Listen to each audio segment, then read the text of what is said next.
রাতের আকাশটা আজ যেন কিছু একটা লুকিয়ে রেখেছে।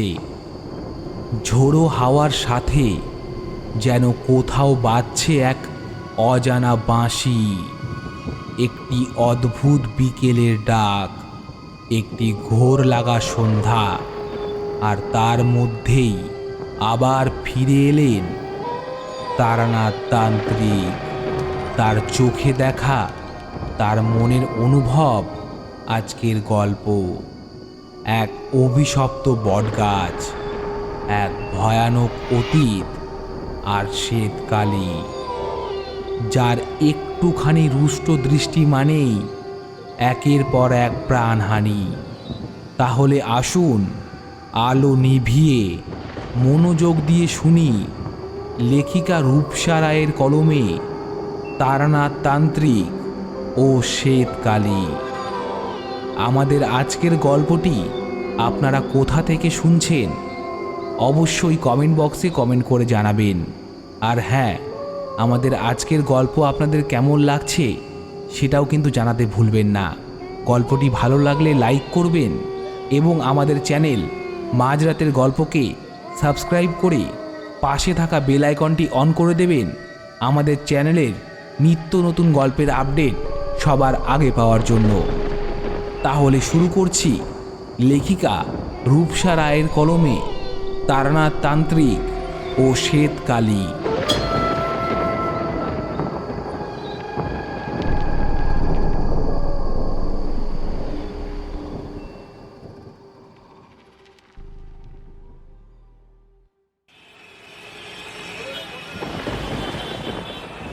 দুপুরের ভাত ঘুম ভেঙে উঠে বসতেই সবার আগে আকাশের দিকে চোখ পড়ল।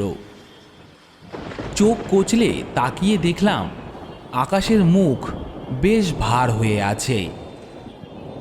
সারা আকাশ জুড়ে ঘন মেঘের সঞ্চার, যেন এক্ষুনি মুষলধারায় বৃষ্টি নামবে। সূর্যদেবের বিন্দুমাত্র দেখা পাওয়া গেল না। আকাশ মেঘাচ্ছন্ন হয়ে রয়েছে। জানালাটা খুলেই শুয়েছিলাম। এবার সেই ফাঁকা জানালা দিয়ে হালকা ছাঁট আসতে শুরু করেছে। ঘড়িতে তাকিয়ে দেখলাম সবে বিকেল 4টে, কিন্তু আকাশ যেন অন্য সময় বলছে। ধুলোবালিতে ঘর ভরে উঠছে। তাড়াতাড়ি আড়মোড়া ভেঙে উঠে জানালাটা বন্ধ করে দিলাম। আমার মনটা কেমন খচখচ করতে লাগলো। ভেবেছিলাম সন্ধেবেলা একটু বেরোনো যাবে, সেই সুযোগটা এখন হাতছাড়া হয়ে গেল। এসব ভাবতে ভাবতে একটু অন্যমনস্ক হয়েছি। ঠিক এমন সময় দরজায় টোকা পড়ল। আসছি। দরজা খুলতেই দেখি চোখ ডলতে ডলতে আমার সামনে দাঁড়িয়ে রয়েছে কিশোরী সেন। এই সরো সরো, উফ, চোখের মধ্যে যে কি পড়লো বাপরে। আচ্ছা ভায়া, তোমার হামেশাই এত দরজা খুলতে দেরি হয় কেন বলো তো? সেই কখন থেকে কড়া নেড়েই চলেছি। আসলে একটু দেরি হয়ে গেল আর কি। এসো এসো, তুমি আগে ভেতরে এসো, তারপর চোখে মুখে একটু জল দাও। কই দাও দেখি, একটু জল দাও। চোখে একটু ভালো করে জলের ঝাপটা দিই, চোখটা বড়ই কটকট করছে। বলে সে কল ঘরের দিকে এগোলো। হ্যাঁ, এইবার ঠিক আছে। আচ্ছা শোনো, চটপট তৈরি হয়ে নাও বুঝলে। আজকের পরিবেশটা একেবারে মানানসই, তাড়াতাড়ি পৌঁছতে পারলে দারুণ হবে। আমি ওর কথার কোনো মানে খুঁজে পেলাম না। হঠাৎ করে কোথায় যাব? ভ্যাবাচাকা খেয়ে দাঁড়িয়ে আছি। ঠিক তখন কিশোরী আবার বলল, এ কি অবাক হয়ে দাঁড়িয়ে রইলে যে বড়? ঠাকুরমশাইয়ের কাছে যাওয়ার ইচ্ছে নেই নাকি? দেখছো না কেমন ঝড় উঠছে? আরে বৃষ্টি নামার আগে পৌঁছতে হবে। চলো চলো, তাড়াতাড়ি তৈরি হয়ে নাও। এইটুকু কথাই যথেষ্ট ছিল হতাশাযুক্ত মনে খুশির আমেজ ছড়িয়ে দেওয়ার জন্য। চটজলদি তৈরি হয়ে বেরোতে বেরোতে তাও 4:45 হয়ে গেল।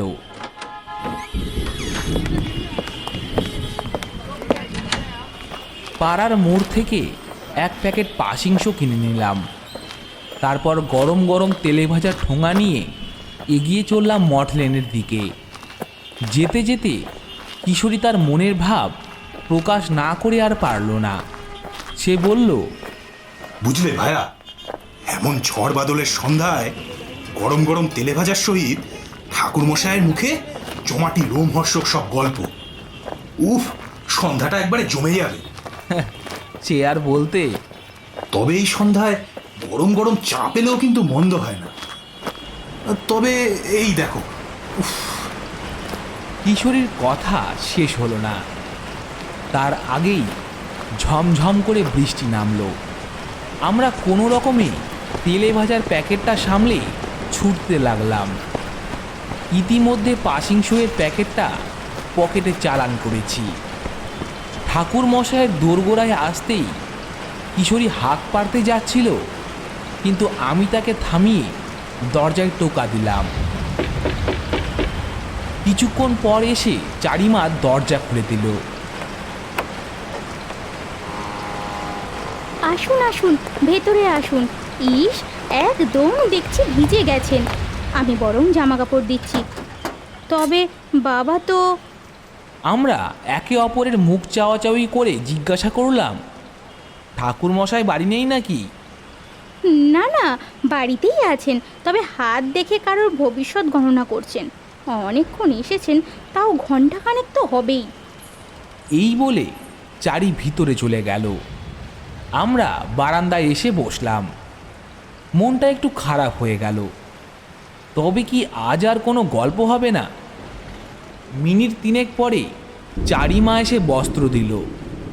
সেগুলো পরিধান করে বসে রইলাম চুপচাপ। ভিতর ঘর থেকে চাপা কথাবার্তার গুঞ্জন শোনা যাচ্ছে। মিনিট 15 পরে সেই ভদ্রলোক বেরিয়ে এলেন। একবার আমাদের মুখের দিকে তাকিয়ে নীরবে বিদায় নিলেন। আমরাও যেন স্বস্তি পেলাম। আমাদের এই স্বস্তি কিন্তু ঠাকুর মশাইয়ের চোখ এড়ালো না। তিনি ভিতর ঘর থেকে বেরিয়ে এসে বললেন, কি হে, মনে বেশ শান্তি লাগলো নাকি? তোমরা তো ভেবেছিলে আজ বোধহয় এই বুড়োটার থেকে আর গল্প আদায় হলো না। কিশোরী প্রতিবাদ করে উত্তর দিল, আরে না না, একদমই এরকম কোনো ব্যাপার নয়। আমাদের আপনার উপর সম্পূর্ণ বিশ্বাস আছে। আর তাছাড়া আপনার এমনই বা কি বয়স? বয়স আমার কম হয়নি এ। অবশ্য তার থেকে অভিজ্ঞতার ভার বেশি বই কম নয়। সে যাই হোক, তোমরা বসো, আমি এক্ষুনি আসছি, কেমন? ও ঠাকুরমশাই, এই তেলে ভাজা একটু ধরুন। আহা, এসবের আবার কি দরকার ছিল? ঠাকুর মশাই, এই তেলে ভাজাটা আপনার জন্য এনেছিলাম আর কি। মিনিট 10 বাদে 3 কাপ চা, 3 বাটি মুড়ি আর তেলে ভাজা নিয়ে আমাদের সামনে রাখলেন তিনি। তারপর বলো, তোমরা আজ কি ঘটনা শুনতে চাও? তাই শোনাবো তোমাদের, বলো। দেখুন ঠাকুরমশাই, এই ভূত, প্রেত, পিশাচ এসবের গল্প তো আপনার কাছে প্রচুর শুনেছি। আজকে আপনি বরঞ্চ অন্যরকম একটু কিছু শোনান। ওই যার মধ্যে থাকবে দেবীর আশীর্বাদ, অভিশাপের কাহিনী, আর আর ওটা ভৌতিক ঘটনাও হবে। এমন কিছু কি আপনার সঙ্গে কখনো ঘটেনি? ঠাকুর মশাই কিছুক্ষণ ভাবলেন, তারপর বললেন, হ্যাঁ, এমন এক ঘটনা আছে আমার জীবনে। সেও এক সাংঘাতিক ঘটনা, বুঝলে? তবে শোনো সেই কাহিনী।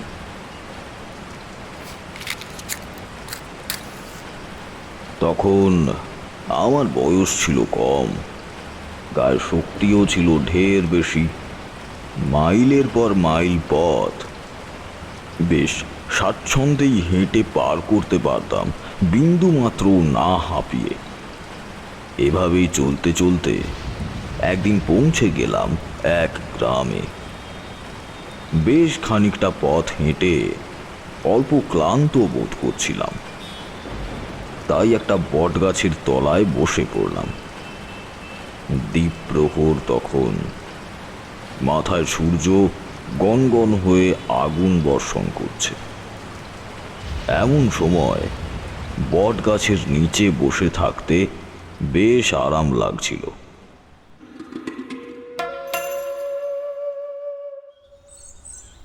মৃদুমন্দ বাতাস বসে থাকতে থাকতে চোখের পাতা বুজে এসেছে। এমন সময় একদল লোকজনের ডাকে ঘুম ভাঙল। হ্যাঁ রে, নতুন মনে হচ্ছে তো। হ্যাঁ তাই তো, বোধ হয় পথ ভুলে চলে এসেছে। ক্লান্ত অবসন্ন দেহ হয়তো ঘুমিয়ে পড়েছে। দাঁড়া, একবার ডাকি, বাড়িতে নিয়ে যেতে হবে তো। হ্যাঁ, সেই বরং ভালো। শুনছেন? বলি ও কর্তা। ঘুমটা ভেঙে উঠে বসলাম। দেখি সামনেই দাঁড়িয়ে আছেন দুজন লোক। তাদের বয়স 40 পেরিয়েছে। কাঁধে গামছা, ধুতি উঁচু করে পরা, যতদূর সম্ভব সারা দিন কাজ করে এখন বাড়ি ফিরছিল তারা। এর নাম নেবেন কর্তা? বলি এখানে নতুন নাকি? হ্যাঁ মানে ওই আর কি। ও, ওই জন্যই। না হলে এই বট গাছের তলায় এভাবে বসে থাকবেনি বা কেন? এই বট গাছের ধারে কাছেও তো আসে না কেউ। আমরাও যে খুব একটা আসি তা নয়। নেহাত পেটের দায়ে কাজ করতে হয়, তাই এই পথে যাওনের দরকার পড়ে। সে যাই হোক, আপনি কোথা থেকে আইছেন কর্তা? আর এখন এখানে কার বাড়ি যাবেন কন? আমরা পৌঁছাইয়া দিব আপনারে। আরে না না, ব্যস্ত হওয়ার দরকার নেই। আমি কারোর বাড়িতে আসিনি, আমি পথে পথেই বেড়াই। ঘুরতে ঘুরতে এখানে এসে পড়েছি। তা আপনারে দেখা তো অনেক বড় ঘরের মনে হইতাছে। আপনি কি মানে আপনি? আমি জ্যোতিষ চর্চা করি। বাহ, তাহলে তো খুব ভালো। তা আপনি কি এখানে থাকবেন নাকি? আমাদের বাড়ি চলুন। না না, সেসবের দরকার নেই। আজকের রাতের তো মাত্র ব্যাপার, আমি এখানেই কাটিয়ে নেব। কাল ভোরেই রওনা দেবো আবার। না না, তা হয় না। এই বট গাছের নিচে আপনারে রেখে দেব, এত খারাপ কাজ আমরা করতে পারুম না। জমিদার মশাই জানলে আমাদের খুব বকা দেবেন। আপনি চলুন, রাতটা ওখানে থেকে না হয় কাল জমিদার মশাইয়ের সঙ্গে দেখা করে বাড়ি যাবেন। সবই তো বুঝলাম, তবে এই বট গাছের সমস্যা কি? ওসব কথা মুখে আনতে নেই কর্তা। রাত বাড়বে এবার, সন্ধ্যা নেমে গেছে। আপনি চলুন আমাদের লগে, এখানে তা মোটে ভালো কাজ হবে না। অগত্যা ওদের সাথেই চলতে লাগলাম। পরিচয় করে নাম জানতে পারলাম। একজনের নাম গোবিন্দ আর অন্যজনের নাম শ্যামল। গোবিন্দদের বাড়িতেই সেই রাতে আমার থাকার ব্যবস্থা হলো। ওর স্ত্রী আমাদের জন্য গরম গরম ভাত, ডাল, আলু ভাজা, আলু পটলের ডালনা বানিয়ে দিল। অল্প আয়োজনেও যে এত পরিতৃপ্তি থাকে সেটা আমি জানতাম না। সে রাতে গোবিন্দকে জিজ্ঞাসা করলাম, তা বললে না তো ওই বট গাছের রহস্যটা কি? ওখানে কি কেউ যায় না নাকি? সে আর আপনাকে কি বলি কর্তা, ওই বট গাছে তো গলায় দড়ি দিয়ে আত্মহত্যা হয়েছিল। এ কি সাংঘাতিক দৃশ্য! জিভটা বেরিয়ে ঝুলছে, চোখ দুটো যেন ঠিকরে বেরিয়ে আসছে, গলায় কালসিটে দাগ, শাড়ি শতচ্ছিন্ন ভাবে কাঁধ থেকে ঝুলি পড়েছে। উফ, সেদিনের কথা মনে পড়লে আজও কেমন করে ওঠে। আত্মহত্যা? কে আত্মহত্যা করেছিল? এই গাঁয়েরই একটি মেয়ে জয়া। অবশ্য শুধু জয়া কেন, অনেকেই। কিন্তু কেন? না কর্তা, আমাকে আর কিছু জিজ্ঞাসা করবেন না। এসব কথা আমি বলতে পারবো না। তেমন কিছু না কর্তা, আসলে সামনে তো কালী পুজো। রাগের বার যা হলো, তাই গাঁয়ের মানুষ বড্ড ভয়ে রয়েছে। বলেই সে ঘর ছেড়ে প্রস্থান করল। সে রাত ওখানে কাটানোর পর ভেবেছিলাম পরদিন সকালে আমি যাব জমিদার বাড়িতে, কিন্তু সকাল হতেই ব্যাপারটা ঘটল উল্টো।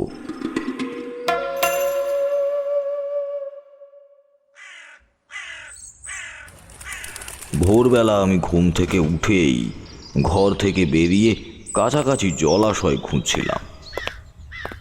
তোমরা তো জানোই ভোরবেলা জলাশয়ে অবগাহন করাটা আমার নিত্য অভ্যাস। সেই মতোই বেরিয়ে পড়েছিলাম আমি। একটু হেঁটে কাছাকাছি একটা জলাশয় চোখে পড়ল। এগিয়ে গিয়ে সিঁড়ি দিয়ে নামতে যাব, হঠাৎ পেছন থেকে ডাক পড়ল। সাবধানে, শ্যাওল আছে। আমি পিছন ঘুরে তাকিয়ে দেখি একজন সৌম্য ক্লান্তি লম্বা গরম সুপুরুষ মৃদু হেসে আমার দিকে তাকিয়ে আছে। এখানে নতুন মনে হচ্ছে। হ্যাঁ, ওই আর কি। আসলে আমি এই ঘুরে ঘুরে বেড়াই আর কি। পথই আমার ঘর। কাল রাতে এখানে এসেছি। আজ বেলার দিকে জমিদারের সঙ্গে একবার দেখা করতে যাবো ভাবলাম। ও, আপনি সেই ব্যক্তি তবে। আমায় কালকে শ্যামল সব বলেছে। আমি তো পরিচয় স্বার্থেই যেতাম। দেখা হয়ে বেশ ভালোই হলো। তা এত সকালে এই জলাশয়ে? এই সময় আমি স্নান করি। দেহ ও মনে বড় শান্তি লাভ করি এই সময় স্নান করলে। আপনি এত সকালে এখানে? সত্যি বলতে ভোরের দিকে ঘুমটা ভেঙে গেল। অনেক রাত করেই শুয়েছিলাম, তার ওপর মাঝরাত অবধি জাগা। তারপরেও ঘুম ভেঙে গেল। ঘরে মনটা টিকছিল না, তাই এদিকটা এলাম। এখানটা এই সময় ফাঁকাই থাকে। আগে যাও বা আনাগোনা ছিল, এখন আরই কেউ আসে না। সে যাক, আপনি বরং অবগাহন করে নিন, তারপর মহলে যাওয়া যাবে। আমি বাধা দিয়ে বলে উঠলাম, না না জমিদার মশাই, এত সকালে নয়। আমি বেলার দিকে না হয় নিশ্চয়ই একবার দেখা করে যাব। ওসব বললে হবে না মোটেই। আজ আপনার কোথাও যাওয়া হচ্ছে না। আজ আপনি মহলে যাচ্ছেন এবং ওখানেই থাকছেন। 2 দিন তো থাকুন অন্তত, তারপর না হয় আমি আর জোর করব না আপনাকে। বারণ করলেও তিনি শুনলেন না। অগত্যা স্নান সেরে গোবিন্দকে জানিয়ে মহলের উদ্দেশ্যে এগিয়ে চললাম। যথারীতি মহলের অতিথিশালায় আমার জন্য একটা ঘর বরাদ্দ হলো। সারাদিন আমার সেখানেই কাটলো। জমিদারের সঙ্গে আর কথা হয়ে উঠল না। অবশ্য তিনি আমায় বলেছিলেন আজ কি একটা বিশেষ কাজে তিনি ব্যস্ত থাকবেন, রাতে ফিরে কথা হবে। বিকাল হতেই আমি আশপাশটা একটু ঘুরে দেখলাম। সন্ধ্যা নামতে আবার ফিরে আসলাম মহলে। ফিরতে যাব, হঠাৎই কেমন একটা অদ্ভুত দৃশ্য আমার চোখে পড়ল। মহলের ছাদের ঠিক পিছন দিকে যেন সূর্যটা অস্ত যাচ্ছিল। হঠাৎই দেখলাম সেই সূর্যের চারপাশ ঘিরে তৈরি হয়েছে একটা বিশেষ নীল বলয়। এ বলয়ের হেতু কি, কি রহস্য? কই, এমন তো আগে কখনো হয়নি। তবে ভেবে পেলাম না রামধনু কখনো এমন হয় না, বা অন্য কিছু এমন হতে পারে না। তবে এমন গাঢ় নীল রং এভাবে গোলভাবে সূর্যকে গ্রাস কেন করছে? আমার মনটা যেন বারে বারে বলতে লাগলো, এ হলো অমঙ্গলের দূত। রাতে বাড়ি ফিরলেন জমিদার মশাই। বাড়ির কাজের লোক এসে খবর দিল তিনি নাকি আমাকে ডেকেছেন। তার সঙ্গে বারান্দায় এসে বসলাম। তামাক খান? হ্যাঁ, ওই মাঝে মধ্যে খাই আর কি। জমিদার মশাই হাঁক পারলেন, নিত্য, নিত্য, আর নিত্য, ঠাকুর মশাইকে তামাক সাজিয়ে দে। এই মহলের পরিচারক নিত্য, সে এসে তামাক সেজে দিল। সত্যি সে কি অপূর্ব সুবাস। একটু পরে জিজ্ঞেস করলাম, আচ্ছা, ওদিকের বটগাছের কাছে কেউ যায় না কেন? দেখলাম সঙ্গে সঙ্গে জমিদার মশাইয়ের চোখে নেমে এলো এক গভীর ছাপ। তিনি আড়ষ্ট গলায় বললেন, ওসব কিছু না, আসলে জায়গাটা বড্ড ফাঁকা ফাঁকা তো, তাই গ্রামবাসী একটু মন গড়া কথা বলে। কিন্তু কারোর আত্মহত্যা নিয়ে তো কেউ মিথ্যে কথা বলতে পারবে না জমিদার মশাই। একটু থেমে আবার বললাম, আমার কাছে কিছু লোকানোর দরকার নেই। বিকেলবেলা কানাঘুষো শুনলাম কোনো একটা ভয়ঙ্কর অমঙ্গল আসতে চলেছে বাড়িতে। কোনো অমঙ্গলের ইশারা করছিল তারা। আর তাছাড়া সূর্য ডোবার আগেই নিজের চোখে যা দেখলাম তাতে আমারও মনে সন্দেহের দানা পেতেছে। আপনি সবটা বলুন আমাকে। জমিদার মশাই একটু ইতস্তত বোধ করলেন, তারপর বললেন, রাতের খাবার খেয়ে নিন, তারপর না হয় সব বলছি। এ কথার পরে আর জোর করা সাজে না। জমিদার মশাই হাঁক পারলেন, নিত্য, এই নিত্য, শোন, রাতের খাবার ঠাকুর মশাইকে আমার সাথেই দিবি, আমরা একসাথে বসবো। যা এখন সন্ধ্যাহার নিয়ে আয় তো। জমিদার মশাইয়ের কথায় নিত্য খাঁটি সর্ষে ঢেলে মাখা মুড়ি, আলুর চপ, পেঁয়াজি ধোকা দিয়ে গেল। মুড়ি চিবোতে চিবোতে জমিদার মশাই বললেন, একটা সময় এই জমিদার বাড়ি কতই না চাকচমকপূর্ণ ছিল, আজ সব শেষ হয়ে গেছে। একটা মাত্র ভুলের জন্য আজ এই অবস্থা। জমিদার মশাই অনুতাপে মাথা নোয়ালেন। এত দূর অবধি বলে থামলেন তারানাথ। তারপর পাসিং শোয়ের প্যাকেট থেকে একটা টেনে নিয়ে সেটা জ্বালালেন।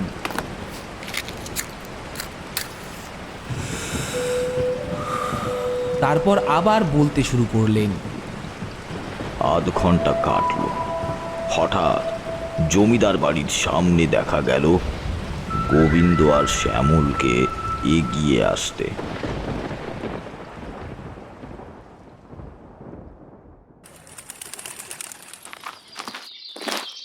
পেন নাম হই জমিদার মশাই, পেন নাম নেবেন ঠাকুর মশাই। এবছর যদি পুজো হয় তবে যদি পুজো হয় তবে সেসবের জন্য তো লোক লাগবে, আর এখানে কাজ করার জন্য অনেকেই রাজি হয়েছে। এবছর ধান যা খারাপ হয়েছে তাতে গাঁয়ের চাষিদের অবস্থা ভালো নয় কর্তা। এই পুজোয় যদি কাজ করতে নেন তবে বড় উপকার হতো কর্তা। আগে কর্তা বাবু, আমরা জানি আপনি হয়তো এখনো 5 বছর আগের ঘটে যাওয়া ঘটনার জন্য ভয় পেয়ে আসছেন। অবশ্য গ্রামের সকলেই ভয় পেয়ে আসে, কিন্তু প্রতি বছর তো এভাবে হতে পারে না না। এবছর তাই আমরা সকলেই ভাবছি ভালো করে মায়ের পুজো দেব। আর তাছাড়া আমাদের গ্রামে এখন ঠাকুরমশাই এসছেন, হয়তো মা কালী ওনাকে পাঠিয়েছেন। পুজো বন্ধ করলে যে দেবী রুষ্ট হবেন, আর এ কথা তো আপনার অজানা নয়। এই পুজো বন্ধ করার কথা তো আপনি আগের বছরও বলেছিলেন, কিন্তু সেই কথা রাখা কি সম্ভব হয়েছিল? আমি জানি কর্তা, আপনি যদি সেই সিদ্ধান্ত নেন তবে এবছরও দেবী আপনাকে স্বপ্নাদেশ দেবেন। যদি এবছর পুজোর মাধ্যমে মাকে তুষ্ট করা যায় তাহলে তো আমাদের গ্রামেরই মঙ্গল না। আপনার নীরবতা আমাদের বোঝাচ্ছে যে আপনি এখনো সিদ্ধান্ত নেননি। বুঝেছি, বেশ, আপনি গ্রামের জমিদার, আপনি একটু ভেবে দেখুন, তারপর না হয় জানাবেন। চলি তবে। তারা কথা বলে বিদায় নিল। বুঝলাম রহস্যের পিছনে রয়েছে কালী পুজো সংক্রান্ত কিছু একটা। রাতের খাবার হলো সেদিন জম্পেশ করে। এত ভুরি ভোজ, সত্যি অসাধারণ। সেসব খাবার নিজের চোখে না দেখলে বিশ্বাস করবে না হে। খাবার শেষ, জমিদার মশাই তামাক টানতে টানতে বলা শুরু করলেন।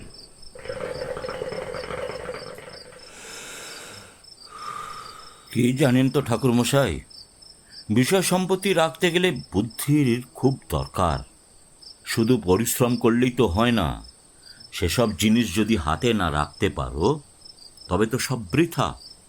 আমার ঠাকুরদা, তিনি বহু কষ্ট করে এসব তৈরি করে গেছেন, কিন্তু আমার জ্যাঠামশাই তার যত্ন করে রাখতে পারেননি। বাবার জ্যাঠামশাইয়ের মধ্যে বিরোধ হয়েছিল জমিদারি কার আয়ত্তে থাকবে এই নিয়ে। আমার বাবা বরাবরই এসবের বাইরে নিজেকে রাখতে চাইতেন।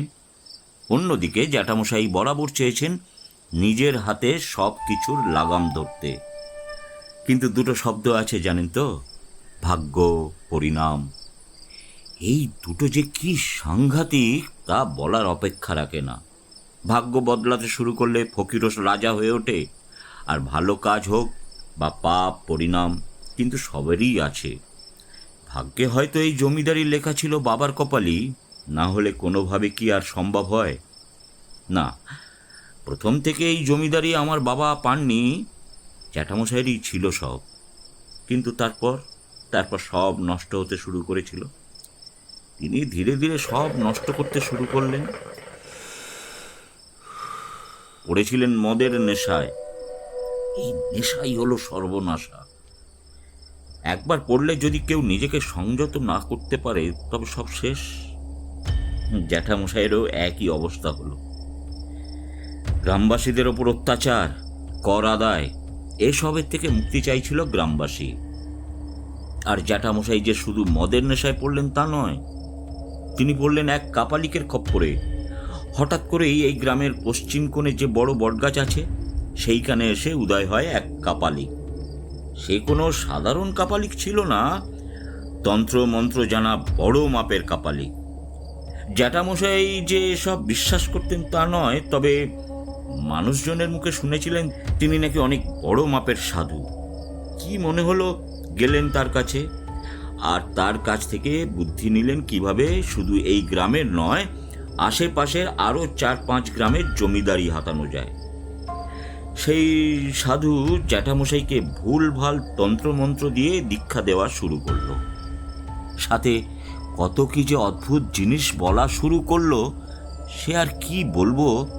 দাস দাসী চাকর বাকরদের দিয়ে সেসব দ্রব্য আনিয়ে যজ্ঞ করা হতে গেল। এরকমভাবে চলছিল জানেন তো। কিন্তু হঠাৎ করেই এসব কেমন বদলাতে শুরু করলো। নৃশংসতা বাড়তে লাগলো, হারাতে লাগলো মানবিকতা। একদিন দেখলাম ছাগল আনা হয়েছে, তাকে নাকি বলি দিতে হবে। বাবা বারণ করেছিলেন অনেকবার, শোনেননি জ্যাঠামশাই। ধীরে ধীরে বলির পরিমাণও বাড়তে লাগলো, বলির ধরনও বদলাতে শুরু করলো। এবার আমার বাবা বেঁকে বসলেন। আমার ঠাকুরদা বললেন, না না না না, এভাবে চললে জ্যাঠামশাইকে ত্যায্য করবেন। সে কথা জ্যাঠামশাই গিয়ে বললেন সেই কাপালিককে। সে তখন নিজের অভিপ্রায় বদলাতে শুরু করলো, যদিও লক্ষ্য ছিল স্থির। হঠাৎ করেই দেখলাম জ্যাঠামশাইয়ের মধ্যে আমূল পরিবর্তন। মদ খাওয়া ছেড়ে দিয়েছেন। যে মানুষটা সারাদিন নেশায় চুর হয়ে থাকতো আর থাকে না। ভাবলাম এবার হয়তো সবটা ঠিক হয়ে যাবে, কিন্তু তখন কি জানতাম এর পিছনে আসলে কি রহস্য লুকিয়ে আছে। হঠাৎ করেই দেখলাম জ্যাঠামশাই ডেকে পাঠালেন আমার পিতা আর আমার ঠাকুরদাকে। কি সব দরকারি কথা বলবেন না, পরে জানতে পারলাম সে নাকি গ্রামের লোকেদের মধ্যে থেকে কয়েকজনকে বেছে নিয়ে পাশের গ্রাম আক্রমণ করতে যায়। কি সাংঘাতিক নৃশংসতা ভাবতে পারেন। কেননা তার নাকি জমিদারি আরো বাড়াতে হবে। ঠাকুরদা এবার ভরসা হারালেন।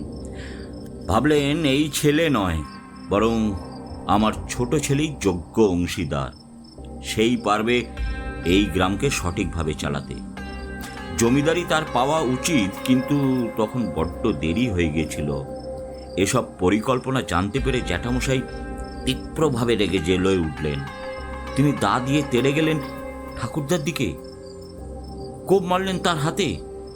ঠাকুরদার হাত ভাঙল, মাসখানেক শয্যাশায়ী হলেন তিনি। তার মনে তখন ভয় ঢুকে গেছে। বুঝতে পারলেন কি মারাত্মক কাঁটা তিনি বিধিয়ে ফেলেছেন গলায়, এর থেকে কোনো মুক্তি নেই। এদিকে এত সব কাণ্ড দেখে আমার ঠাকুরমা আত্মহত্যা করলেন। অবশ্য করতেনই বা কি। আর এরপর ঠাকুরদা ভয়ানক শরীর খারাপে পড়লেন, ডেকে পাঠালেন নায়েব মশাইকে। জ্যাঠামশাই তখন কি দরকারে গ্রামের বাইরে গেছেন। সেদিন নায়েব মশাইকে ডেকে সমস্ত কাগজে কলমে দলিল দস্তাবেজ করে সব সম্পত্তি লিখে দিলেন বাবাকে। আমার তখন বয়স কতই বা হবে, ওই 7 কি 8। সেদিন রাতেই প্রাণ ত্যাগ করলেন ঠাকুরদা। পরদিন ভোরে বাড়ি ফিরলেন জ্যাঠামশাই। জ্যাঠামশাইয়ের খাস চাকর সঙ্গে সঙ্গে জানালো ঠাকুরদার সব সম্পত্তি আমার বাবাকে লিখে দিয়েছেন। কি বলবো, রাগে হিংসায় সেই মৃতদেহে লাথি মারলেন জ্যাঠামশাই। সে কি অমানবিকতা! এতটা পাষাণ আমি দুটো দেখিনি জীবনে। জ্যাঠামশাইকে দেখেছিলাম কোনো রকমের দাহ করা হলে ঠাকুরদাকে জ্যাঠামশাই আমাদের এই বাড়ি থেকে ঘাড় ধাক্কা দিয়ে বের করে দিতে চাইলেন। নায়েব মশাই আমাদের পাশে দাঁড়াতে চাইলে তাকে হুমকি দিলেন, মারধর করলেন। আমরা সব ছেড়ে গ্রামেরই এক কোনায় মাটির কুটিরে থাকতে শুরু করলাম। মাসখানেক বাদে জানি না কি হলো, আমরা সবাই ফিরে এলাম আবার এই বাড়িতেই। নায়েব মশাই কি কথা বলেছিল আমি জানি না, শুধু এটুকু জানতাম বাবার পরে সেই ছিল এক মানুষ যার জন্য হয়তো আজ এই বাড়িতে আমরা স্থান পেয়েছি। আর এত ঘটনার পরে সেই অমানুষটা, যার স্থান হওয়া উচিত নরকে, সে গা ঢাকা দিল। ভাবতে পারেন, যাকে দেখলে আমার গায়ের প্রত্যেকটা রোম খাড়া হয়ে যেত, যাকে দেখলে আমার হাত দুটো নিষ্পিস করতো মারার জন্যে, সে চলে গেল গ্রাম ছেড়ে। যথারীতি আমার বাবার কাঁধেই পড়ল পুরো জমিদারির ভার। বাবা তুলেও নিলেন সেটা আনন্দ সহকারে। সব দারুণভাবে গুছিয়ে উঠতে শুরু করলো। এভাবে বেশ চলছিল, বেশ চলছিল। হঠাৎ একদিন স্বপ্নাদেশ পেলেন বাবা। মা কালীর স্বপ্নে এসে বাবাকে বললেন, বাছা, পুজো কর আমার, তুই অনেক লাভবান হবি। বড় করে ধুমধাম করে মূর্তি গড়িয়ে পুজো কর। পরে তিনি বাবা জানালেন সেই স্বপ্নের কথা। তারপরে মা কালীর কথা মতো সব কাজ শুরু হলো। এই গ্রামের নামকরা কুমোরকে দিয়ে তৈরি হয় মূর্তি বানানো। মাটির মূর্তির ছাঁচ সে এত সুন্দর করে তৈরি করে যেন মনে হয় জীবন্ত মা কালী। তারপর সেই মূর্তি গড়ে তাকে সাজিয়ে তোলা হয় সোনার অলংকার দিয়ে।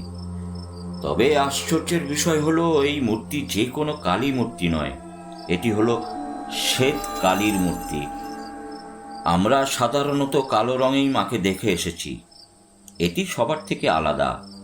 এমনটা দেখে গ্রামের লোকের মনে বিভিন্ন ধারণা তৈরি হয়।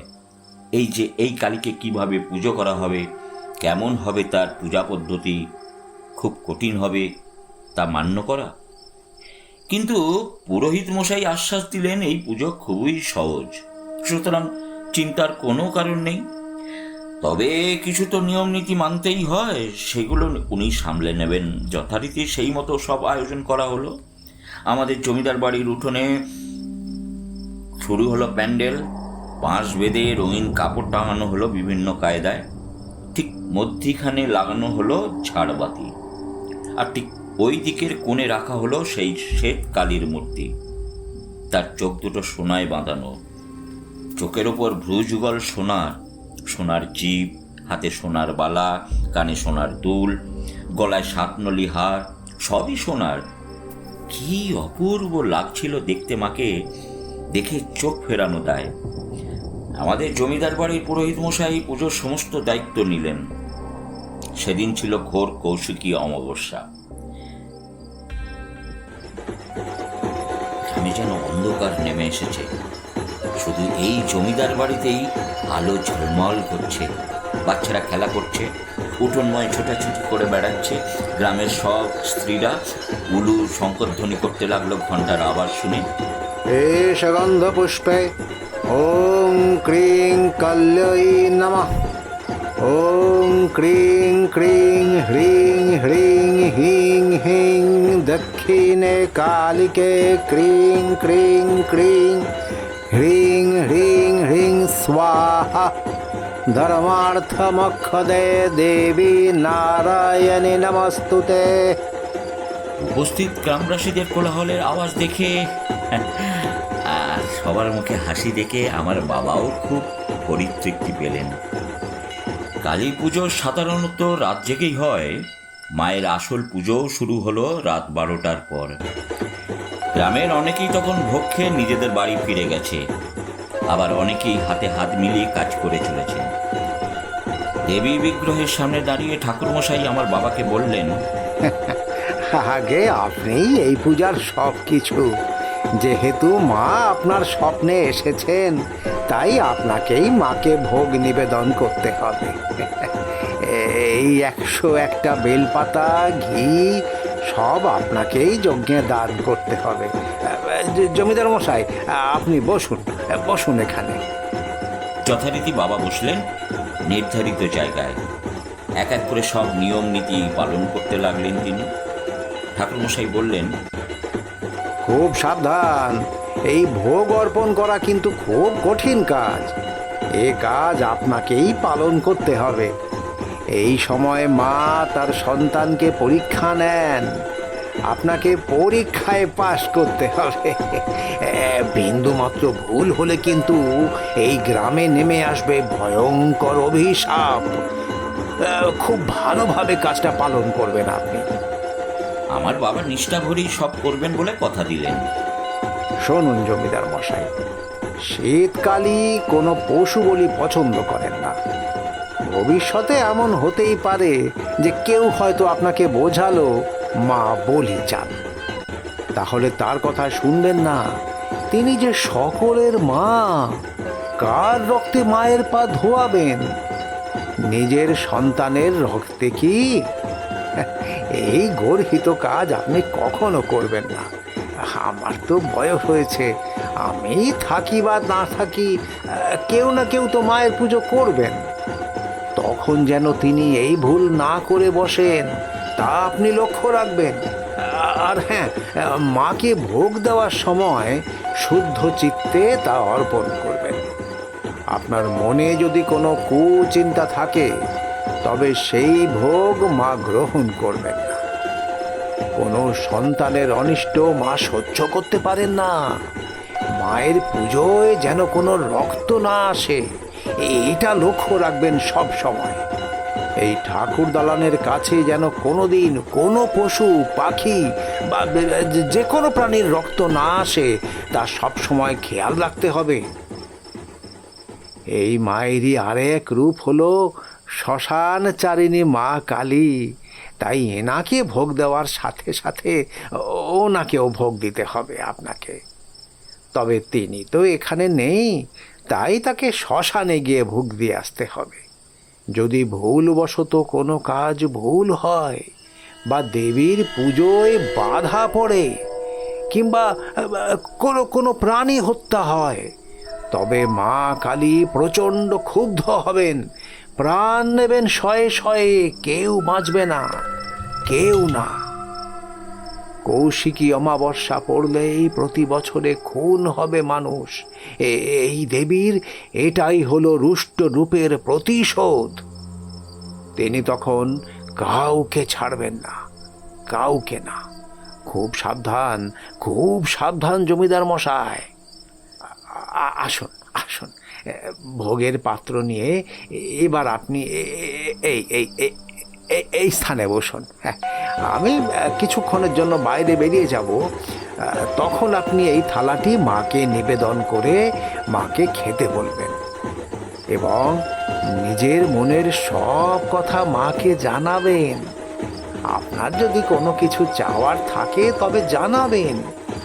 আর সমস্ত গ্রামবাসী যারা যারা এখানে উপস্থিত আছেন, তারাও কিছু সময়ের জন্য ঘর পরিত্যাগ করবেন আমার সঙ্গে। ঠাকুরমশাইয়ের নির্দেশে আমরা প্রত্যেকে অক্ষরে অক্ষরে মানতে চেয়েছিলাম। তাই তার নির্দেশ মতো সকলেই বেরিয়ে এলাম বাইরে। ঠাকুরমশাইও বেরিয়ে এলেন, কিন্তু তখনও কি জানতাম কি অপেক্ষা করছে আমাদের জন্য। কয়েক মুহূর্তের ব্যবধানে সবাই এদিক ওদিক ছড়িয়ে ছিটিয়ে নিজেদের মধ্যে গল্প করতে লাগলো। ঠাকুরমশাইয়ের পুত্র, যার বয়স তখন ওই 15 হবে, সে ঠাকুরমশাইয়ের সাথে কথা বলতে লাগলো। আমি পাশেই দাঁড়িয়েছিলাম তখন। হঠাৎ দেখলাম মানুষের কথাবার্তার আওয়াজ হঠাৎ করে কেমন চুপ হয়ে আসছে। এতক্ষণ যে সমবেত আওয়াজ পাচ্ছিলাম সেটা ধীরে ধীরে মিলিয়ে গেছে। সেই জায়গায় কয়েকজনের গলায় ভয় ফুটে উঠল। আমি পিছন ফিরে তাকাতেই দেখি জ্যাঠামশাই সামনে দাঁড়িয়ে। কি প্রচণ্ড ভয়ঙ্কর ক্রোধ জমে রয়েছে তার চোখে। চোখ দুটো রাগে হিংসায় চলছে ভাটার মতো। মুখে দাড়ি গোঁফ ভর্তি হয়ে আছে, সাধুর বেশে এসেছে সে। গায়ে একখণ্ড কমলা বস্ত্র, কোমরের পুটুলিতে বাঁধা রয়েছে কিছু একটা। বাঁ হাতে ঘটি আর ডান হাতে জলজল করছে, দাঁড়ালো খাড়া। হিংস্র দাঁত বার করে সে চিৎকার করে উঠল। তার চোখ দুটোই আমায় বলে দিল এই পুজো ভঙ্গ করতে এসেছে। আমার পাশ থেকে গ্রামের একটা ছোট্ট মেয়ে দৌড়ে ঠাকুর দালানের দরজা খুলে ঢুকে পড়ল ভিতরে। আমার বাবার কাছে আকুতিতে ঝরে পড়ল। জমিদার মশাই, বড় কর্তা এসেছেন, হাতে খাড়া। ঠাকুর জেঠু বড় বিপদে, বাঁচান জমিদার মশাই। এদিকে জ্যাঠামশাই ততক্ষণে বাঁ হাতের কুমণ্ডল রেখে টুপি চেপে ধরেছেন ঠাকুরমশাইকে। রাগে ফোপাতে লাগলেন তিনি। পুজো করবি তুই? পুজো? কোনো পুজো হবে না, সব ভণ্ডুল করে দেবো আমি। এমন অবস্থা করব আজ যে তোরা প্রত্যেকে নরকের জীবন যাপন করবে। অভিশাপে ভরে যাবে তোদের এই গ্রাম।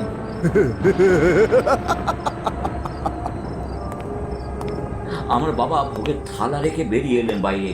আমাদের নায়েব মশাই আটকাতে গেলেন জ্যাঠামশাইকে, কিন্তু পারলেন না। তাই গায়ে জোর কাছে হার মানতে হলো।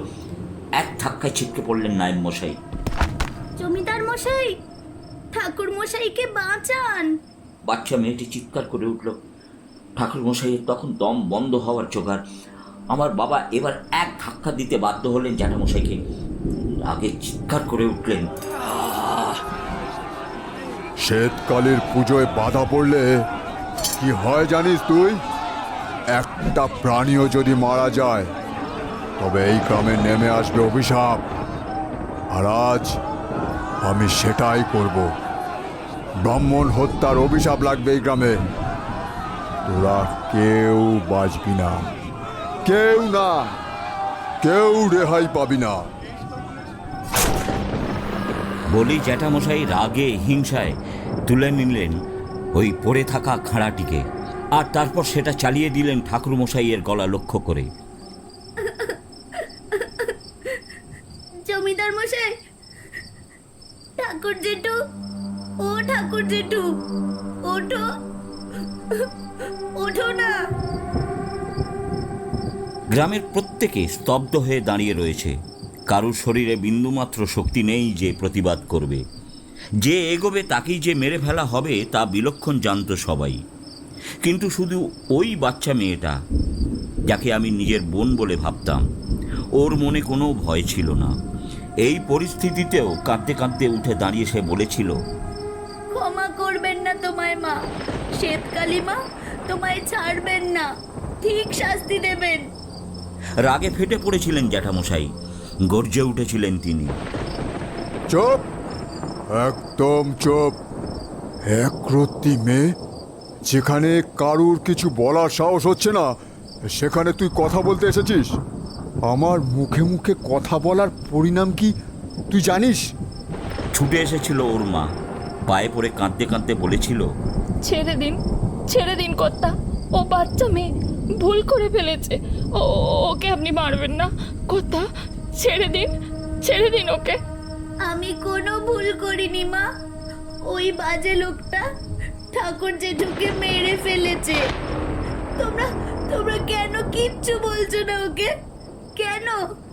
মারো ওকে, মারো, তাড়িয়ে দাও।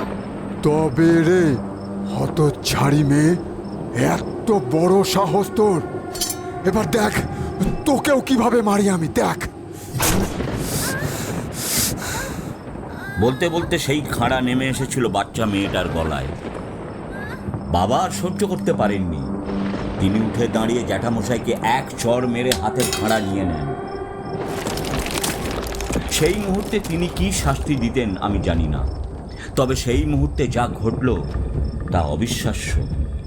শ্বেত মা কালীর মূর্তির ডান হাতে তৈরি হলো ফাটল, মায়ের চোখ দুটো যেন জ্বলে উঠল। হঠাৎই দেখলাম জ্যাঠামশাই নিজের গলায় হাত দিয়ে চেপে ধরেছেন, তার মুখ থেকে ক্রমাগত আর্তনাদ ফুটে বেরোচ্ছে, তার মুখ থেকে রক্তপাত হতে শুরু করলো। দেবী মায়ের হাতের খাঁড়া নেমে এলো জ্যাঠামশাইয়ের বুক লক্ষ্য করে। সেই মুহূর্তেই মারা গেলেন জ্যাঠামশাই।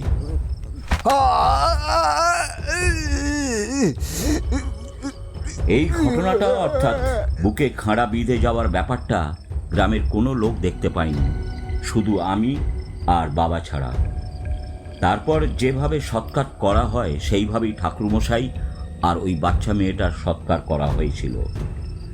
ঠাকুরমশাইয়ের ছেলে চুপ হয়ে গিয়েছিল একদম, কান্না করার মতো অবস্থায় শেষ ছিল না আর। বাচ্চা মেয়েটার মা কাঁদতে কাঁদতে এই দালানেই মূর্ছা যায়, পূজা ভঙ্গ হয়ে যায়, আর তারপরেই নেমে আসে এক অভিশাপ। শোক কাটিয়ে উঠতে উঠতে সপ্তাহ কাটে। বাবা বুঝতে পারতেন আবার সবটা হাল ধরতে হবে। আমাদের একমাত্র ঠাকুরমশাইয়ের এইভাবে হত্যা আমরা কেউই মেনে নিতে পারিনি। বাবার কাজ শেষ করে ঠাকুরমশাইয়ের ছেলেই হয়েই আমাদের নতুন ঠাকুরমশাই। পরের বছর পুজো করবেন না বলেই ধরে নিয়েছিলেন আমার বাবা, কিন্তু ঠাকুরমশাই বলে গিয়েছিলেন পুজো যেন বন্ধ না হয়। অগত্যা বুকে আশা বেঁধে আবার সব সাজানো হয়। এবার আগে থেকে সমস্ত রকমভাবেই নিজেদের তৈরি করে নেওয়া হয়েছিল। ক্ষতি করার মতো কেউ ছিলও না, কিন্তু তখনও জানতাম না যে অভিশাপটা আগেই লেগে গেছে। সেদিন সন্ধেবেলায় সবাই এই উঠোনেই সমবেত হয়েছিল। গ্রামের মানুষজনের মুখে চোখে ভয়ের ছাপ, মনের কোণে ভীতি। কি হয় কি হয়, মা কি আদৌ পুজো নেবেন? যদি কোনো অনর্থ ঘটে। সেদিন সকাল থেকেই একটা কানাঘুষো খবর শুনেছিলাম যে গ্রামের একজন লোককে নাকি পাওয়া যাচ্ছে না।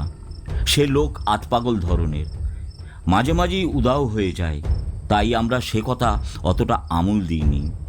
কিন্তু সন্ধ্যা তখন 7টা বাজে, হঠাৎই সেই আতপাগল লোকের বউয়ের কান্না শুনতে পেলাম বহির্মহল থেকে।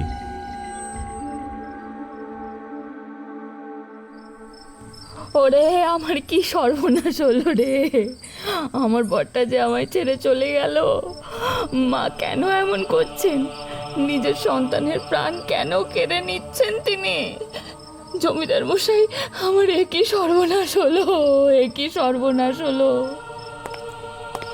আমরা বহির্মহলে এসে দেখলাম সেই ভদ্রমহিলা মাটি আঁকড়ে কাঁদছেন, চোখ লাল বর্ণ ধারণ করেছে, পরনের কাপড় ছিঁড়ে গেছে কাঁটায় লেগে। তাকে জিজ্ঞেস করায় জানা গেল তার বরকে নাকি পাওয়া গেছে, তার মৃতদেহ বটগাছের নিচে পড়ে, বুকে কেউ বিধিয়ে দিয়েছে খাঁড়া। আমরা প্রত্যেকে সেই স্থানে গিয়ে দেখলাম সেই ভয়ঙ্কর দৃশ্য। শতছিন্ন কাপড়ে পরে রয়েছে সেই লোকটা, মুখে গায়ে কাটা ছেঁড়ার দাগ, বুকের ঠিক মধ্যিখানে বিঁধে রয়েছে খাঁড়া।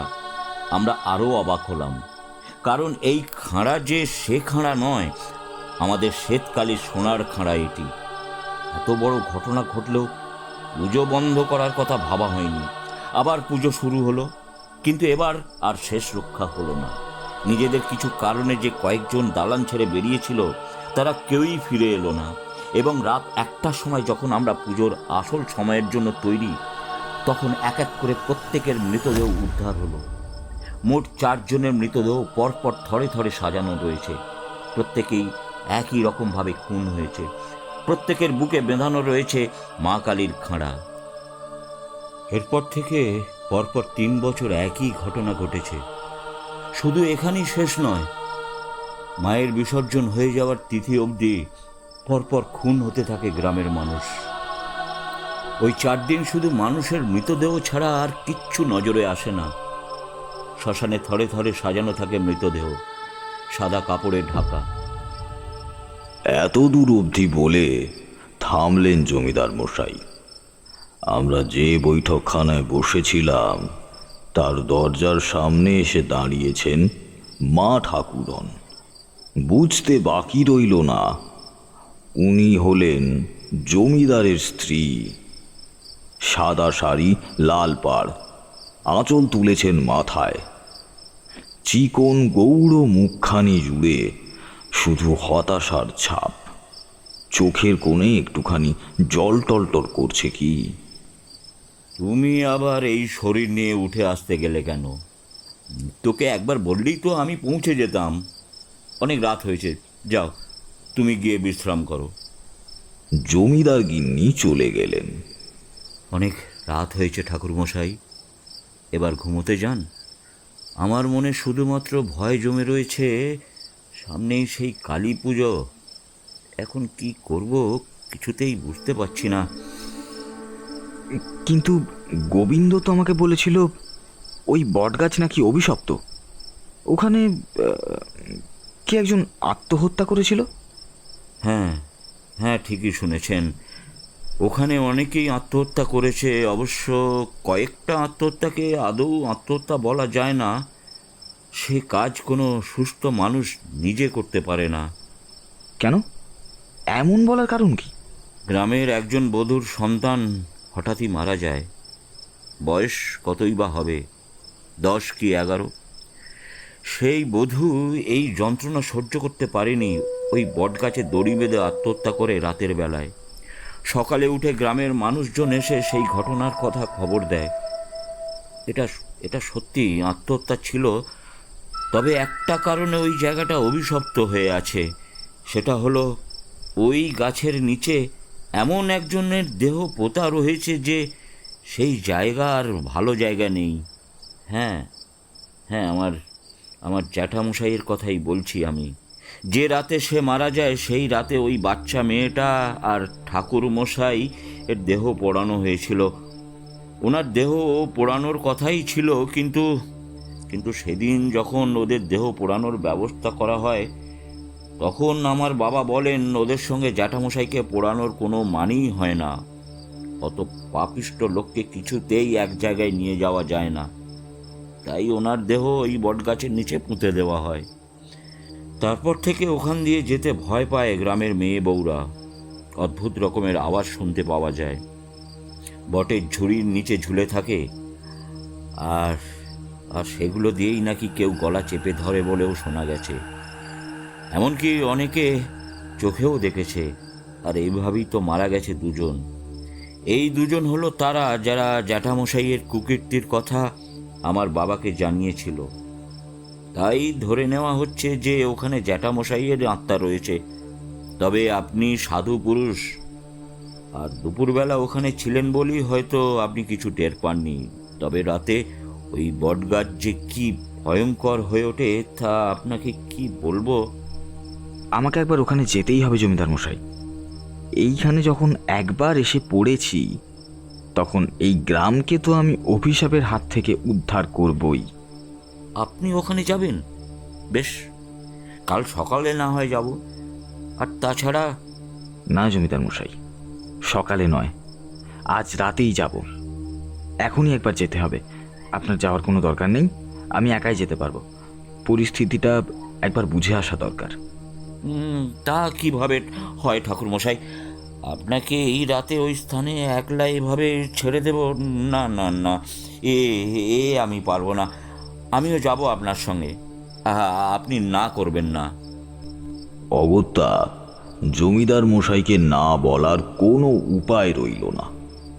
আমি আর জমিদার মশাই সেই রাতে গায়ে একটা শাল চাপিয়ে বেরিয়ে পড়লাম বট গাছের উদ্দেশ্যে। পথে বেরোনোর পর বুঝতে পারলাম, যতটা শুনশান মনে হচ্ছিল রাস্তাটা, সেরকম নয়। পথে জনমানুষের কোনো চিহ্ন নেই। এদিকে একটা কুকুরের ডাক পাওয়া যাচ্ছে, যেন কোনো ভয়ঙ্কর কিছু দেখে সে বারবার আর্তনাদ করে উঠছে। মাঝখান দিকে রাস্তা, রাস্তার দুপাশে দূরে দূরে কয়েকটা কুঠির দেখা যাচ্ছে। কোনোটার ভেতর থেকে হালকা হ্যারিকেনের আলো দেখা যাচ্ছে, কোনোটার বা সেটাও নিভে গেছে। হঠাৎই প্রচণ্ড ঝড় উঠল। শুকনো পাতা পড়তে শুরু করলো। চোখে ধুলো ঢুকে তাকানো দায়, তবু কোনো রকমে আমরা এগিয়ে চললাম। হঠাৎই পাশের জঙ্গল থেকে এক পাল শেয়াল ডেকে উঠল। সেই বীভৎস ডাক আমাদের মনে ভীতি ধরানোর জন্য যথেষ্ট। বটগাছের সামনেটা নিকষ কালো অন্ধকারে ঢেকে রয়েছে। দেখে একবারও মনে হলো না যে এখানেই আমি আগের দিন দুপুরে ছাওয়ায় বসেছিলাম। সম্পূর্ণ জায়গাটাই যেন ভুতুড়ে জায়গায় রূপান্তরিত হয়েছে। জমিদার মশাইকে ঘুরে দাঁড়াতে বলে আমি বটগাছের কাছে এগিয়ে দাঁড়ালাম। বেশ কিছুক্ষণ দাঁড়িয়ে থাকার পর হঠাৎই আমার মনে হলো আমার কানের কাছে কেউ যেন নিঃশ্বাস ফেলছে। আমি সঙ্গে সঙ্গে ঘুরে দাঁড়িয়ে মুহূর্তের মধ্যেই সরে দাঁড়ালাম, আর তার সাথে সাথেই একটা বটগাছের ঝুড়ি এমনি এমনি পেঁচিয়ে গিয়ে উপরে উঠে গেল। জমিদার মশাই চিৎকার করে বললেন, দেখলেন ঠাকুর মশাই, দেখলেন? এই কথাটাই আমি আপনাকে বলছিলাম। জায়গাটা এখন একদমই নিরাপদ নয়। জানি না আদৌ কোনোদিন এই জায়গাটা আবার আগের মতন হবে কি না। জমিদার মশাইয়ের গলায় হতাশা ঝরে পড়ে। ততক্ষণে আমার যা বোঝার আমি বুঝে গিয়েছি। আমি জমিদার মশাইকে বললাম, এবার আমাদের ফেরবার সময় হয়েছে, চলুন বাড়ি ফিরে যাওয়া যাক।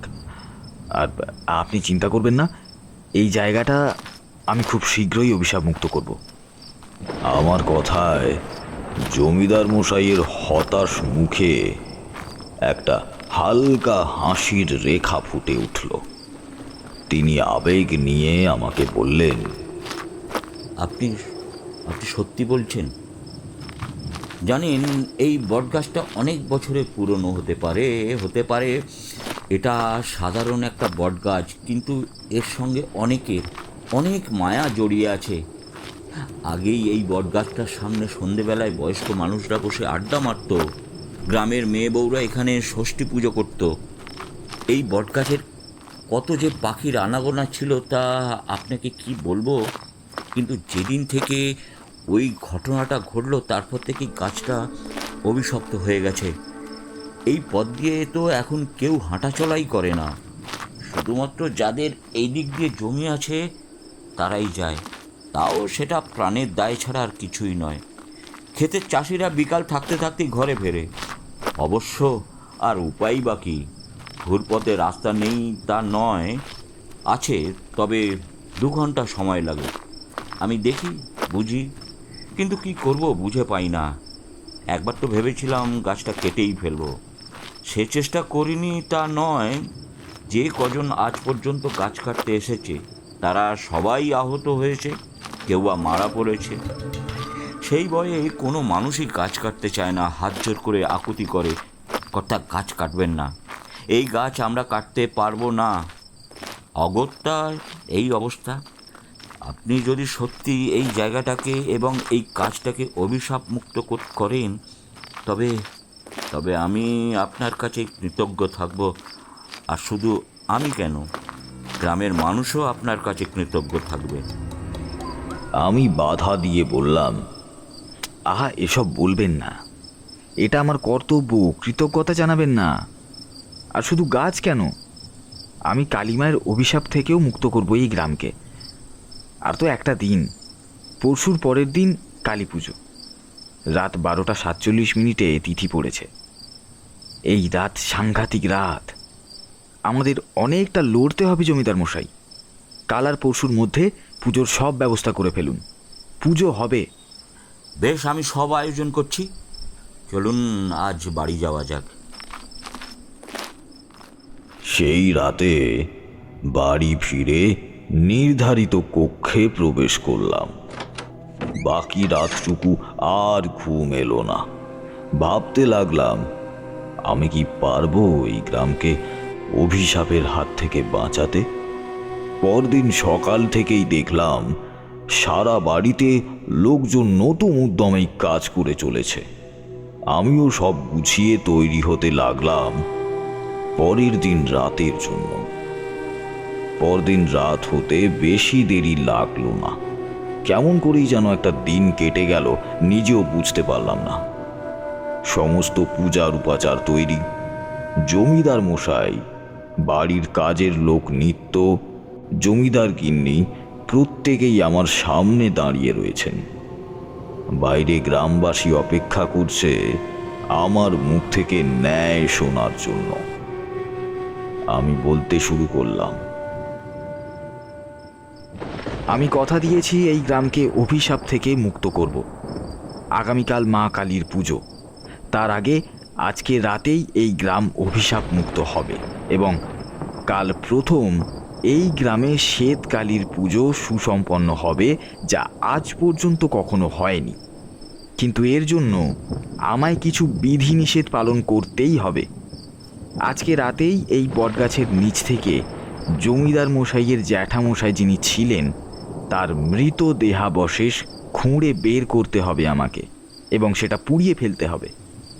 দেবীর পুজোর আরাধনা করে এক বিরাট যজ্ঞ করতে হবে। সেই যজ্ঞে শুধুমাত্র উপস্থিত থাকব আমি, জমিদার মশাই এবং জমিদার বংশের যদি কোনো উত্তরসূরি থাকে তো সে। এত অবধি বলে আমি থামলাম। জমিদার মশাই বললেন, যদি কেউ না থাকে তবে? বুঝলাম জমিদার মশাইয়ের কোনো পুত্র বা কন্যা সন্তান নেই। আমি তাকে আশ্বস্ত করে বললাম, চিন্তার কোনো কারণ নেই। না থাকলে আপনার অর্ধাঙ্গিনীও বসতে পারেন। কিছুক্ষণের মধ্যেই গ্রামের মানুষজন নিজেদের কাজ শুরু করে দিল। শ্বেতকালীর মূর্তির সামনে একটা বিরাট বড় যজ্ঞের আয়োজন করা হলো। আমি আগেই জানতাম পুজোর সময় নানা রকম বাধার সৃষ্টি হবে, তাই জায়গাটাকে আগে থেকেই গাত্র বন্ধন করেই বসেছিলাম। যজ্ঞ শুরু করার কিছুক্ষণের মধ্যেই সম্পূর্ণ মহল বদলে যেতে শুরু করলো। হঠাৎই সমস্ত প্রজ্বলিত প্রদীপের আলো নিভে গেল। ধূপ করে অন্ধকার ছেয়ে গেল গোটা মহল জুড়ে। গ্রামের মানুষজন ভয়ে চিৎকার করে উঠল। আমি সান্ত্বনা দিয়ে বাক্য দিলাম, কেউ ভয় পেও না। কিন্তু আমি খুব ভালো করেই বুঝতে পারলাম যে এই তো সবে শুরু, এখনো নানান রকম সমস্যার উদ্ভব হবে এখানে। আমার পাশে বসে থাকা মহিলাকে প্রদীপ জ্বালাতে নির্দেশ দিলাম। সে দেশলাই দিয়ে একের পর এক কাঠি জ্বালাতে লাগলো, কিন্তু একটাও প্রদীপ সে জ্বালাতে পারল না। বাইরে প্রচণ্ড হাওয়া দিতে শুরু করেছে তখন। সেই ঝড়ের দাপটে শুকনো পাতা বয়ে আসতে লাগলো মন্দির চত্বরে। চোখে মুখে ধুলো ঢুকে তাকানো দায় হয়ে উঠল। বুঝলাম কোনোভাবেই আলো জ্বালানো সম্ভব হবে না। অগত্যা মনে মনে মধুসুন্দরী দেবীকে প্রণাম করে তার কাছেই প্রার্থনা করলাম। মিনিট খানেক কাটার পর আলো জ্বালাতে সক্ষম হলাম আমি। গ্রামের মানুষজনের মনে বিশ্বাস ফিরে এলো। কিন্তু এর পরই শুরু হলো আর এক সমস্যা। ঝড়ের দাপট আরও বেড়ে গেল। আশেপাশে থাকা বড় বড় গাছগুলো মাথা দুলিয়ে দুলিয়ে নড়তে শুরু করেছে। আমি দেখলাম গ্রামের ছেলেরা মশাল নিয়ে বাইরে দাঁড়িয়ে রয়েছে। কোনোভাবেই যজ্ঞ ভঙ্গ হোক তারা চায় না। পাশের জঙ্গল থেকে ভেসে আসছে শিয়ালের ডাক। বুঝলাম কাল রাত্রি নেমে এসেছে আমাদের জন্য। মৃত্যুর বিভীষিকা করাল গ্রাসের মতো ছায়া ফেলছে আমাদের ওপর। উঠোনে ঠিক এক পাশটায় একদম গাঢ় অন্ধকার।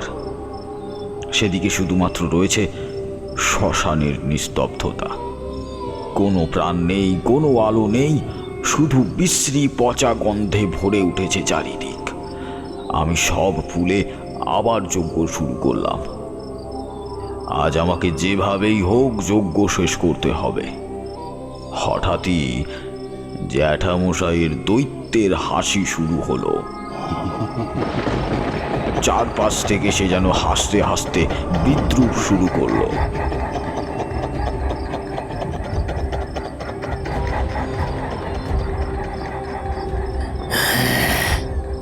যজ্ঞ করবি তুই? হ্যাঁ, যজ্ঞ।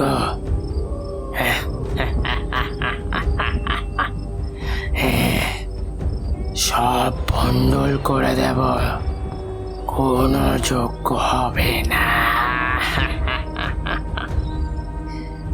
প্রত্যেককে আদেশ দিলাম কেউ যেন পুজোর এই ঘর থেকে না বেরোয়। যারা বাইরের চত্বরে আছে তারাও যেন সেইখানেই থাকে। মন্ত্র আওড়াতে শুরু করলাম আমি। মনে মনে মধুসুন্দরী দেবীকে স্মরণ করে ঘি আহুতি দিলাম যজ্ঞকুণ্ডে।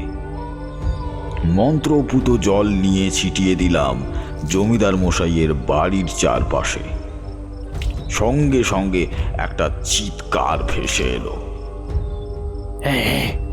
কি সব চেটাচ্ছিস? হ্যাঁ, সরা বলছি সব। আমি ঢুকতে পারছি না কেন? হ্যাঁ, কি চেটাচ্ছিস? হ্যাঁ, কি আছে? জমিদার মশাই, বুঝতে পারছেন, প্রতিবার আপনার জ্যাঠামশাইয়ের আত্মা এসে আপনার পুজো ভণ্ডুল করে দিত। আর আজকেই এই আত্মা শেষ হবে খুব শীঘ্র বলেই আমি যজ্ঞের সমস্ত প্রক্রিয়া শুরু করলাম। তারপর নিজেকে আর জমিদার মশাইয়ের শরীর বন্ধন করে নিলাম, আর গ্রামের লোককে বড় একটা গণ্ডির মধ্যে দাঁড়াতে বললাম। গ্রামের দুজন ছেলে এসে বট গাছের তলার মাটি খুঁড়তে শুরু করলো। বেশ অনেকটা খোঁড়ার পরে পাওয়া গেল জ্যাঠামশাইয়ের অস্থি। সেগুলোকে একসঙ্গে জড়ো করে নিয়ে যাওয়া হলো শ্মশানে। তারপর চিতা প্রজ্বলিত করে জ্বালিয়ে দেওয়া হলো। আমরাও ফিরে এলাম জমিদার বাড়িতে। জ্যাঠামশাইয়ের অস্থি সম্পূর্ণভাবে পুড়ে যাওয়ার পর সমস্ত ঝড় ঝঞ্ঝা কেটে গেল। যে অসম্ভব ঝড় তৈরি হয়েছিল সেটাও থেমে গেল। আবার গ্রামে শান্তি ফিরে এলো। সব কিছু মিটে যাওয়ার পর জমিদার মশাই আমায় বললেন, আমি ভাবতে পারছি না যে গ্রামটাকে আমি আবার এভাবে দেখতে পাবো। কতগুলো বছর আগের গ্রাম, যেখানে কোনো ভয় নেই, কোনো মৃত্যু নেই, মানুষের হাহাকার নেই, দুঃখ নেই। গ্রামের প্রত্যেকটা মানুষের মুখে আজ খুশির ঝলক দেখতে পাচ্ছি আমি। আর এই আনন্দটা তো আপনি আমাকে দিলেন। গ্রামের এতগুলো মানুষের প্রাণ বাঁচালেন আপনি, গ্রামটাকে অভিশাপ মুক্ত করলেন আপনি। আগামীকাল এই জমিদার বাড়িতে এত বড় করে পুজো হবে। এই প্রথমবার আমরা শ্বেত কালী পুজো করতে সক্ষম হব। এই সমস্ত কিছুর কৃতিত্ব শুধু আপনার। আমি সত্যি জানি না আপনাকে কি বলে ধন্যবাদ দেব। আজ আমার কৃতজ্ঞতার ভাষা নেই। আমার পিতার স্বপ্ন ছিল এই সুন্দর একটা গ্রাম, সোনার গ্রাম। আমি তার সন্তান হয়ে যা পারিনি, আপনি তা পূরণ করে দিলেন। আমার পিতা আজ স্বর্গত হয়েও খুব খুশি হয়েছেন। বিশ্বাস করুন, আপনাকে কিভাবে যে ধন্যবাদ দেব আমি জানি না। হা হা হা, এভাবে বলছেন কেন? এটা তো আমার কর্তব্য। আমি যা করেছি শুধুমাত্র গ্রামের মানুষের ভালো ভেবে, আর কিছুই নয়। তবে এবার আমার কাজ শেষ হয়েছে। এবার আমাকে ফিরতে হবে জমিদার মশাই। ভোর হতে যে আর বেশি বাকি নেই। আমি কিছুক্ষণের মধ্যেই বেরোবো। এ কি কথা বলছেন আপনি ঠাকুর মশাই? না না, এ হতে পারে না, হতে পারে না। এত বছর পরে আমরা শ্বেত কালী পুজো করতে সক্ষম হব, এত কিছু আপনি করলেন গ্রামের জন্য, আর পুজো না দেখেই চলে যাবেন? তা হয় না, না না, তা হয় না। কালী পুজো সম্পন্ন হওয়ার পর দিন আপনি না হয় রওনা দেবেন। দয়া করে আর একটা দিন থেকে যান। আরতি শুধু আমার নয়, আরতি এই গ্রামের প্রত্যেকটা মানুষের। হ্যাঁ হ্যাঁ ঠাকুর মশাই, আর একটা দিন থেকে যান, পুজোটা দেখে যান। থেকে যান ঠাকুর মশাই, একটাই তো দিন। অগত্যা থেকে গেলাম আর একদিন। বিরাট ধুমধাম করে পুজো হলো শ্বেতকালীর।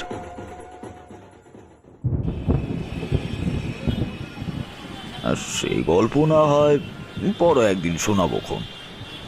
অনেক রাত হলো হে, এবার বাড়ির পথে যেতে হবে তো নাকি?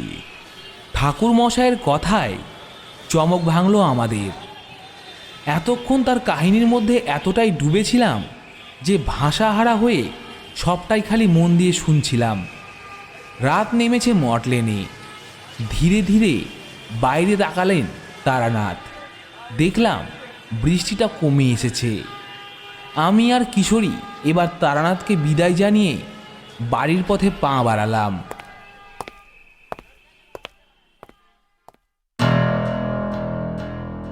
এইভাবেই শেষ হলো তারানাথ তান্ত্রিকের আরও একটি শিহরণ জাগানো অভিজ্ঞতা।